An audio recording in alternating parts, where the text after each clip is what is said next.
Today, I'm going to do something that I've never done before, and that's break down my full story. How I got into crypto, the successes, the failures, and how I got to where I am today. I first started in crypto with a $5,000 investment, and I've been able to build a multi-million-dollar investment portfolio over my last 6 years in the space. And hopefully by me sharing the story with you, you can learn something and you can implement some of these things into your personal journeys as well. So I was gonna start when I bought my first Bitcoin in 2019. I remembered that my first exposure to crypto was actually much earlier. It was actually in 2013 when I was just a 13-year-old, and me and one of my classmates, we were researching Bitcoin mining at the time. And I even believe that we actually tried mining Bitcoin on our laptops, but obviously they weren't fast enough to mine a significant amount of Bitcoin, so we just quit. My next big exposure was obviously during 2017 and 2018. I was only 18 years old at the time, but I'd heard about everything that was happening and it made the news, and this actually prompted me to send $10,000 to a brokerage account. Actually, eToro was where I bought my first Bitcoin. So 2018, I actually, deposited some money into a brokerage account, but it's a funny story. I never ended up buying. This was a good thing because Bitcoin, I think, had run up to like 20K at the time. And for some reason, I never ended up buying. I think I just deposited the amount. There was a level I wanted to buy at. The level never hit. Then I just forgot about the account. And it wasn't until the next year in 2019 that I actually logged into the account again. And I realized, I had $10,000 just sitting there and I'd never allocated it. So what I did, and this was very opportunistic timing, is I bought a whole Bitcoin, which was $5,000 at the time, during the crash in 2019. It was an awful crypto bear market, and prices had really started to bottom out. So I bought some Bitcoin, and I also bought some Ripple. That was actually my first altcoin alongside Ethereum. And I developed this portfolio. I think it was roughly like $5,000 in Bitcoin, $2,500 in Ripple and Ethereum. So that was my first exposure to the crypto market. I forgot about that brokerage account, and a year later, early 2020, after the March crash, as prices really started to rebound, I checked back in. Obviously, crypto had started to make the mainstream media attention by then, and I noticed that my portfolio balance had gone from 10,000 to roughly 20,000. So that was the first bit of dopamine in the space that, I can invest money and I can make money. Because at the time, I hadn't had that many times in the past. I mean, I was only still a 19-year-old at that time. I'd had it in stocks to an extent. That was the first time I'd ever done it in crypto, and that was a pretty cool feeling. Fast forward just a few months later, and something crazy started to happen. Ethereum started to significantly rally off the back of the first DeFi summer. So previously, you couldn't really do much with your Ethereum. You couldn't really stake it. It was kind of just sitting there. You couldn't, load against it. You couldn't invest in DeFi pools. It was kind of a useless asset in a way. But what happened in 2020 is there was this renaissance of all these new protocols launching that actually enabled you to do stuff with your crypto. So there was MakerDAO curve, you could actually stake in LPs, you could earn yield, you could lend and borrow, Aave launched, all of these initial DeFi protocols launched. And that was a watershed moment for me to actually get more involved with crypto because I had some Ethereum sitting around. Actually, technically on eToro, it's a CFD, so contract for differences. So I believe I had liquidated that, bought spot Ethereum on an exchange like Binance and put that on chain and started to play around with it on chain. And this was the first real taste of DeFi that I had. And honestly, I was hooked. It was so fun. And just investing that first bit of capital, that first bit of Ethereum, I just kept going down the rabbit hole. There were also some other trades I was making at the time, I was buying into Cardano. That was actually one of my best trades of the cycle, my early Cardano trades. XRP I kept holding. I made a bit of money on that. I ended up rotating it out and going more into DeFi. But yeah, 2020 was that real first lock-in summer. Now, what happened in 2020 as well is we had the pandemic. And I don't know what it was like where you were from, but in Australia, it was a really strict lockdown. You couldn't even go to the gym. The gym shut down. And this wasn't like other countries where this was for a week and then it was all back to normal. This was literally on and off for a year to a year and a half. It was insane. I had nothing to do, and I feel like this is obviously one of the big catalysts for crypto. People had these stimulus checks they were receiving, but they had nothing to do. I was at university at the time. I was studying property, and university was even paused, and everything moved online, which became, a lot easier. And what I ended up doing was deferring through that period to end up focusing on crypto. I also had a job at the casino. I was dealing cards as a dealer, and that had completely shut down. Obviously, you weren't allowed to work at the casino, right? Because that was one of the things that had a lot of human contacts, that was shut down, but we kept receiving stimulus checks. So it was this unique scenario of I was getting paid the same amount as when I was working part-time to sit at home. So what did I do? Well, you guessed it. What a lot of people did. I was just aping into the markets, right? DeFi, Ethereum, Cardano, XRP. I've forgotten there was some other rubbish trades as well. Many rogues and stuff that went to zero as well. But I just started investing all of this capital. And the more you invest, the more you get addicted to the markets. And I completely got addicted. I remember during lockdown, it was one of the only things I would do. I would wake up, I'd watch crypto videos, I would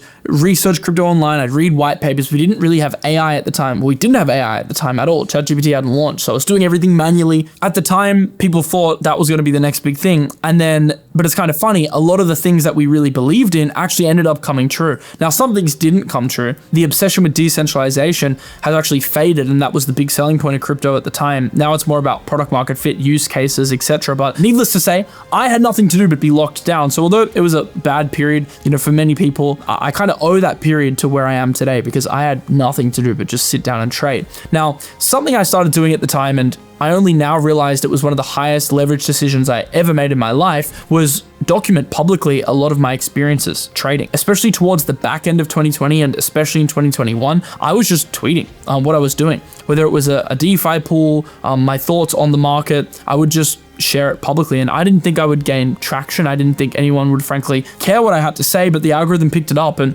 people resonated with my analysis, people resonated with my posts, and I ended up going viral from that, and that created a whole new business and opened up a whole new world I didn't even realize was there, and we'll get into that soon because there's a story there as well. But basically, the lesson there is you never know what's going to happen. If you just post online, share your own story, share your own experiences, you may end up running into some luck and find something else like I did.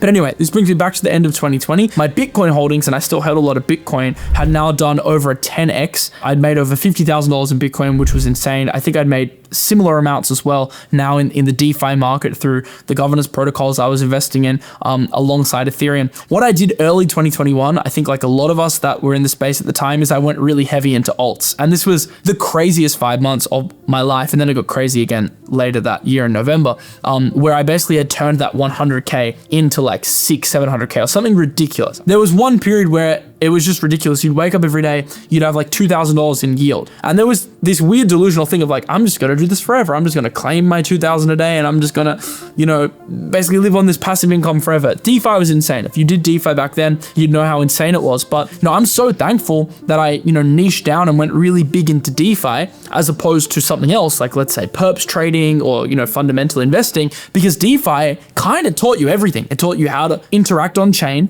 It taught you market psychology and game theory, because you'd have to get into the pools at the right time. You'd have to front run people on governance tokens and staking rewards and game theory there. It taught me about risks because I'd lost a lot of money. I remember I got hacked on Grim Finance. This was later that year. And I, lost a decent amount of my Banter bag. I was so upset about that. So it taught me about hacks as well and security. It taught me about fundamental research. It taught me about trading versus investing. It was the best vehicle for me to learn about crypto. Since then, DeFi, it's still great in its own way, but it's changed a lot. And the use cases have changed a lot. Whereas back then, there were all these crazy things to invest in with crazy yields. It was honestly quite insane. But yeah, going back to January 2021, allocated heavily in alts. By May, I'd see my portfolio.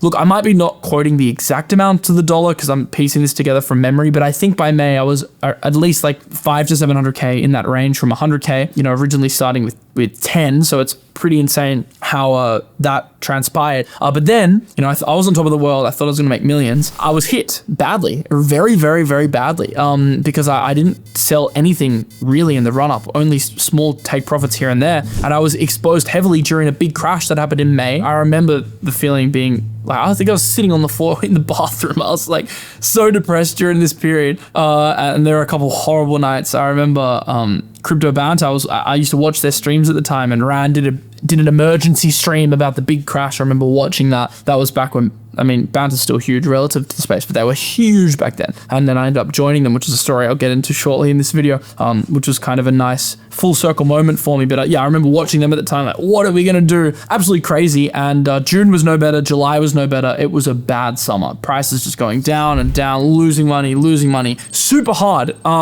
Super hard. I'd round trip that maybe, let's round it into the middle, the 600K maybe back down to 200 to 300 again. So it was really hard. Then I was given a saving grace. Later in the year, we had another huge run in November, as you probably remember, and I was able to get into the gaming narrative that was super hot, the metaverse gaming narrative off the back of Facebook rebranding to Meta and all of this stuff. It was Sandbox, Decentraland. That was absolutely insane. And a lot of the DeFi stuff came back, and that's when the Luna ecosystem really started to explode. Clearly that ended in tears later the next year, which I'll get into, but at the time I made a lot of money off it. So that was a absolutely crazy period in the market where my portfolio had gone back from a couple hundred K back to $1 million plus. It was even higher than last time because I was more exposed to things like Luna, which were on a parabolic run. I was more exposed to Phantom, which was on a parabolic run. I was exposed to a lot of stuff which was performing really well. And that was a very, very crazy period in November. But I didn't lock in enough profits. And this period from November till pretty much FTX November 2022 lows was a very painful period where, my 7 figures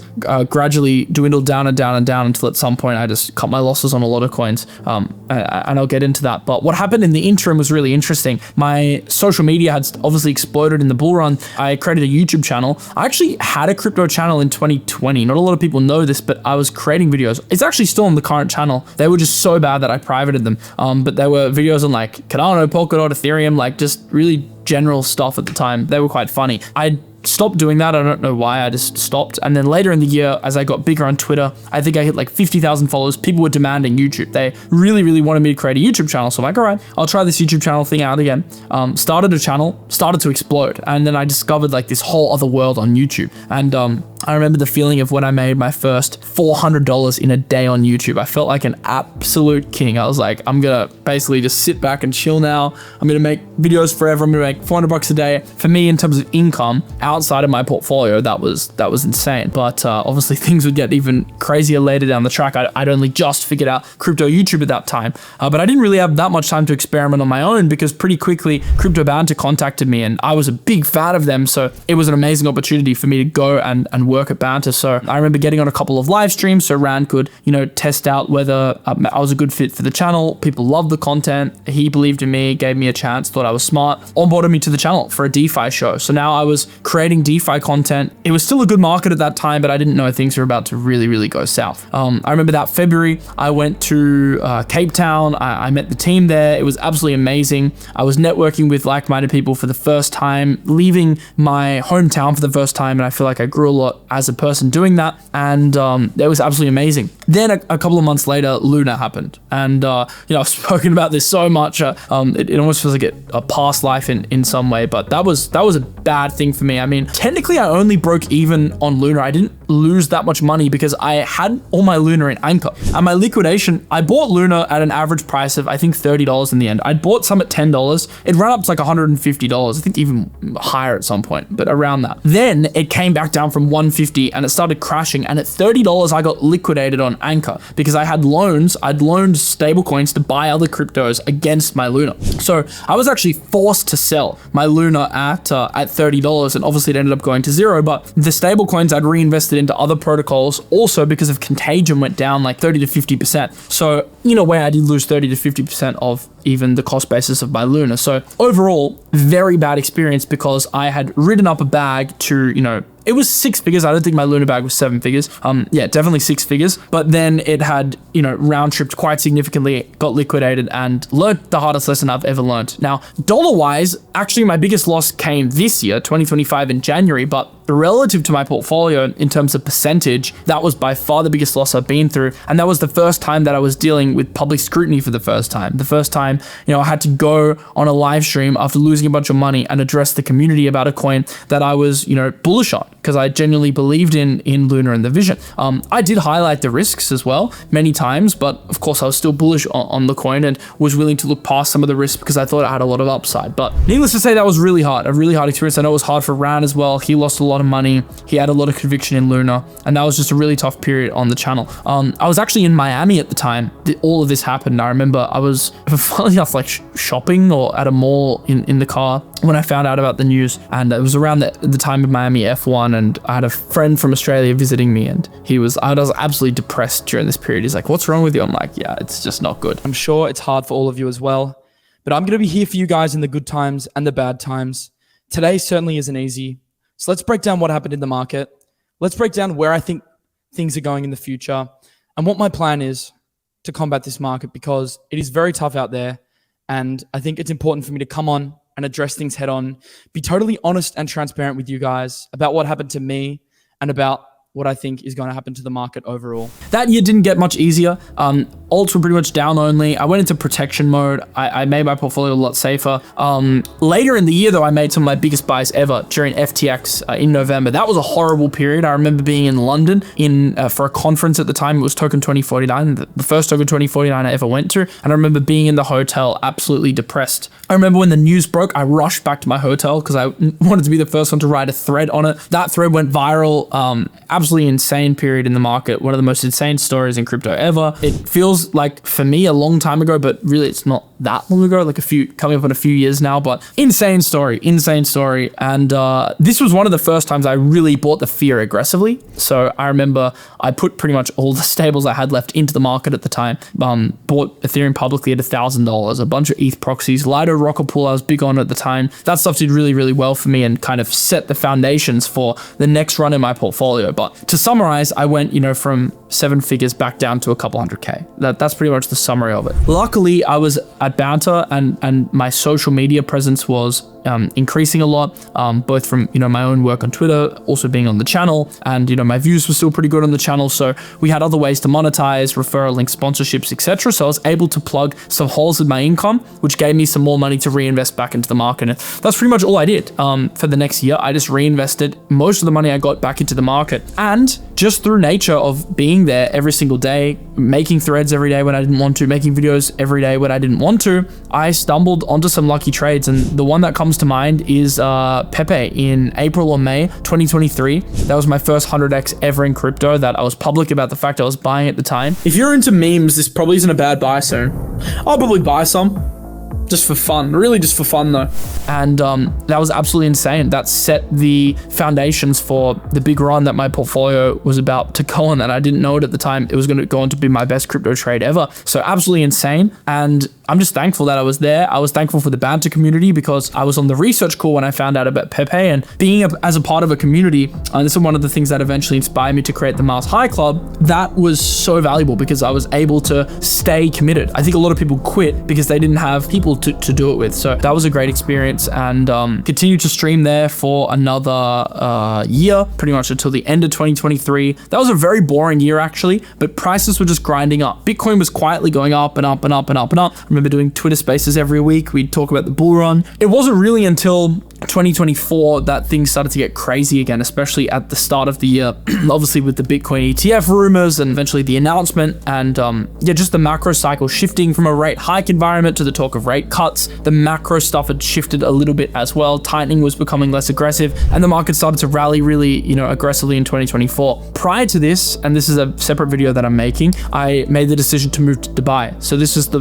most difficult decision midway through 2023 that I've ever had to make, because I sensed something was coming. Like, I just started to do well with the Pepe trade. My income was doing well. The market was ticking up. I took a leap of faith. I'm like, if we're going into a bull run, I want to expand my network. I want to save money on tax. I want to put myself in a new situation. I'd already lived a bit away from home in South Africa and in Miami for a couple of months, but I really wanted to push myself in Dubai. So I made that move, and then later in the year, made the decision to leave Banter. Also did a video about that at the time that explains that in more detail, but just decided to go my own way and grow my own business a bit more. I was really thankful for the opportunity that Banter gave me, and ultimately I actually really enjoyed my time there, but I felt like it was right to step away and do my own thing, have some more creative freedom, and move into my own lane. And that's when I came back on this channel in the beginning of the year, at the beginning of 2024, and the next few months were insane. I hit some of my biggest trades ever. I was firmly a millionaire again at this point. The Pepe trade was at a 50x. It didn't hit 100x until later in the year in November, and there were just some insane trades. I mean, I can't recap them all. I don't necessarily need this video to be a trading journal. This is more just to give you the story and share this stuff with you. But I remember I had an Ondo trade, a liquid trade from 20 cents to $1.20 that I sized up on, that I did really well. I hit a 60x on the seed round, 2 cents to $1.20, which is just absolutely mental. I had other tokens that did crazy stuff, and it was a crazy start to the year. And then we had a very weird period mid-year where the market just started to stall. And I'd also round trip absorb some gains. Luckily, since I learned so much in 2021 from losing all that money, I was much better at taking profits this time around. Now, not perfect by any means, and I'll get into very soon some big mistakes I made on that front again at the end of 2024, because I think emotions is something you constantly have to navigate, but I was better, right? I managed to actually take some money out of crypto for the first time, significant amount of money, and secure things on that side. So I felt a lot more comfortable taking on risks. So although I round tripped some money mid-year, I was in a better position than in the past, right? I just kept gambling it. November was the craziest though. November, December was insane. It's probably recent in your guys' memory. Now, it wasn't a crazy bull run like the past ones in terms of all altcoins going up at once, but it was the trench bull run. It was the memes flying and the on-chain agents flying, and it kind of pales in magnitude actually to 2021. When I think back, that was absolute mania. Everyone locked at home, just gambling. A very unique set of circumstances, almost like lightning in a bottle that you can't recreate now, but it was still pretty insane. And I also hit some very big trades in November, December, but I also didn't take enough profits. I made the same mistake again, and in January, I round tripped some significant profits. So I've been public about one of these trades, which was a meme coin where I had 1.7 million, never sold a cent. Most people in crypto talk about their wins. They're happy to show off when they hit huge trades or make massive gains in the market, but most people don't talk about their losses. But it's kind of funny because, in fact, I'd say most of my success in crypto has been attributed to the fact that many times I've taken heavy losses in the market, and went to 1.7. You should already be laddering out at that point, at least a percentage, but round trip to zero. There was a couple other positions where I had multi-millions, 3 million as well, which ended up round tripping to like 400K. I invalidated a portion. I still hold some to this day. Those positions have come down a lot. So I round tripped a lot. I was also taking some money on the way up, so I can't totally fault myself. I'm still in a much better position than what I was in 2021, and I'm thankful for that. And the business is also much bigger now, and I've had much more opportunities on the income side and on the investment side, and invested in lots of rounds and stuff along the way. Some did badly, some did well. Doing another video which breaks down my investment portfolio in more depth, but probably my new default standard in the market will be operating a bit more defensively and a bit less aggressively, and unless the stars really align, then I'm still happy to do it. But throughout this period, I can confidently say I've become the best investor I ever have. I really have a great feel for fundamentals, and if I actually ran the math, I think I spoke to like 200-300 teams last year. I was doing daily calls at one point, multiple calls. I'd grind in the mornings and then I'd book my afternoon with calls. And that's because the best way for me to research a project and to find gems was to actually talk to the team or talk to people involved with the project, because that's a pretty easy way to distinguish whether a project is good or whether a project's bad. I mean, at the end of the day, a project's only as good as its founder. So by having all these conversations, by doing dozens of podcasts, by constantly creating content and reinforcing things in my head, I became the best investor that I've ever been in my career. Now, I still think I can become better, but I really have experience now for the first time in a long time. I feel like I have an edge in the market. Obviously, conditions play a part in that, but I feel like when the market does well, I'm able to really do better than I ever have, because I have a much better grasp of risk management, but also fundamentals, and a better network, which helps. Obviously, by building the social proof and building a big X following and building a big YouTube following, I'm able to get in contact with teams, and I'm able to contact them directly and get information that previously I wasn't able to have those conversations. So that's been a big help, and also being able to scale up the business and leverage research, as I now have an amazing research team. I can't do it all myself now. They'll come to me with projects like, oh, Miles, you need to check this out. You need to invest in this. Like the other week, Launchcoin, I woke up, my research was like, you have to buy it. I actually did a huge trade on that, made like 600-700K on that trade, something, around that in a space of a few days, which is insane. But yeah, sitting here today, it's kind of crazy thinking back on just the crazy journey it's been. Honestly, like 2021 was insane. Joining Crypto Banter was a totally new experience. Joining a channel I was a fan of, now becoming a host on that channel. And probably the craziest year of my life, though, if I had to pick one, was probably 2024. This year's been big in terms of scaling the business. Like I've gone more into AI than ever. If you want to look at pound for pound, the year where I made the most progress financially and the year with just the most crazy ups and downs, it was 2024. Moving to Dubai, experiencing that. I'm not going into that in too much detail in this video because I'm going to do a full video on my experience moving to Dubai. That was a roller coaster. I've been in tears in Dubai. I've been extremely happy and benefited a lot here from the tax and many other reasons as well.